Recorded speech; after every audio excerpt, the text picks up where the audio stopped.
రారండో అమ్మమ్మ ఇంటికి. ఈరోజు అమ్మమ్మ మీరందరు నన్ను ఎంతోమంది అడిగారు కదా, మొండి చుండ్రు బాటలేదని. ఎంత మొండి చుండ్రు అయినా సరే దీని దెబ్బకి పరిగెత్తిద్ది అన్నమాట. ఇప్పుడు దీనికి కావాల్సినవి గేదె పెరుగు అయితే బాగుంటుంది, పుల్లగా ఉండాలి, కొంచెం పుల్లటి పెరుగు.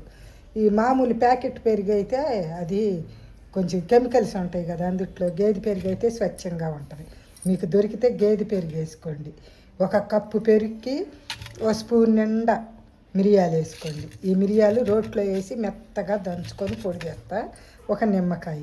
ఇప్పుడు దీన్ని ఈ 3 కలిపి ఎలా తయారు చేయాలో మీకు చూపిస్తా. నేను ఇది ఎంతోమందికి చెప్పాను, వాడి అందరూ అబ్బా అద్భుతంగా ఉందమ్మా, ఒకసారి వీడియో పెట్టి మాలాంటి వాళ్ళు ఇంకా చుండ్రండా వాళ్ళు చేసుకుంటారని చెప్పారు. ఇప్పుడు ఇట్లా మిరియాల పొడి నూరుకొని తీసుకొచ్చుకొని పెరుగులో వేసుకోవాలి. పెరుగులో వేసి నిమ్మ చెక్కలు కూడా పెరుగులోకి పిండుకోవాలి. నా ఇంట్లో ఎవరికి లేదు చుండ్రు, మీకు చూపిద్దామని. ఇట్లా మీ జుట్టును బట్టి మోతాదు పెంచుకోవచ్చు. మీ జుట్టు పెద్ద జుట్టు అనుకో ఇంకా కొంచెం ఎక్కువ కలుపుకోవాలి. ఇది కూడా పిండుకోవచ్చు.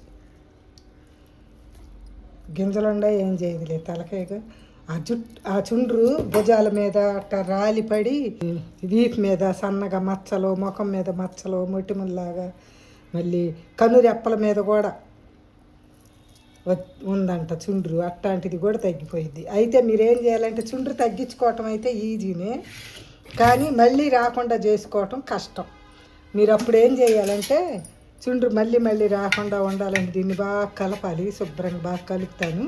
చుండ్రు మళ్ళీ రాకుండా ఉండాలంటే ఏం చేయాలంటే మీరు దువ్విన బెడ్షీటు, పిల్లో కవరు తప్పనిసరిగా మార్చాలి. వారానికి 2 సార్లు పెట్టుకోండి చాలు, ఇంకా అవసరమే లేదు. 2 సార్లు పెట్టంగానే అయిపోయిద్ది అన్నమాట, ఎంతటి మొండి చుండ్రు అయినా సరే. ఇప్పుడు దీన్ని బాగా కలుపుదాం. ఇది స్పూన్ తోటి కలవలేదానికి, గేదె పెరుగు కదా కలవల, అందుకని ఈ చిన్న మజ్జిగ కవంతో బాగా చక్కగా కలిపేసాను. ఎట్టయినా కలుపుకోవచ్చు మీరు. కరిగితే స్పూన్ తోటైనా కలుపుకోవచ్చు. స్పూన్తో కరగల, అందుకని నేను మజ్జిగ కవం ఉపయోగించాను. ఇంకా కలిపిందంతా వేస్ట్ అయ్యిద్ది కనుక మా ఇంట్లో ఎవరు లేరు, మాకెవరికి చుండ్రు కూడా లేదు. అందుకని తాతయ్యకి పెట్టి చూపిస్తున్నా మీకు. ఇలాగ పాయలు తీసుకొని చక్కగా జుట్టు కుదుళ్ళకి అతుక్కునేదాకా పెట్టుకున్నాక కూడా ఇట్లా వేళ్ళతోటి ఇట్లా మర్దన చేసుకోండి. మొత్తం స్కల్ప్కి అతుక్కున్న ఆ స్కల్ప్ బాగా స్కల్ప్కి తగిలిందాక ఇట్లా రుద్దుకోండి. అట్ట కనుక చేస్తే ఇంకా మీకు చుండ్రు అనేది ఉండదు. అసలు 2 వాషులకి మీరు ఆశ్చర్యపోయే అంతగా తగ్గిపోయిద్ది అన్నమాట. ఇలానే మొత్తం తలంతా రాసుకొని ఒక 10 నిమిషాలు ఆగింది, ఒక పావు గంట అయినా ఆగొచ్చు. పావు గంట ఆగినాక తలస్నానం చేయాలి. ఇలా తలకు మొత్తానికి పెట్టేసి ఒక పావు గంట, మీరు 20 నిమిషాలు, అరగంట ఉంటే ఇంకా మంచిది.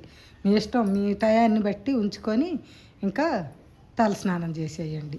తలస్నానం చేయంగానే మీరు పెట్టుకునే దువ్విన టవలు, పిల్లో కవరు, బెడ్షీటు మొత్తం మార్చండి. మీ దువ్విన మీరే దువ్వుకోండి, ఇంకొకళ్ళ దువ్వినతో దువ్వద్దు, మీ దువ్వినతో ఇంకొకళ్ళు దువ్వుకోవద్దు. మీకు గనక మీరు చెయ్యండి, మీకు ఖచ్చితంగా తగ్గిద్ది. తగ్గిన వాళ్ళు మీరు ఎవరైనా సరే ఈ రెమెడీ కనుక చేసి తగ్గితే నాకు కామెంట్ పెట్టండి.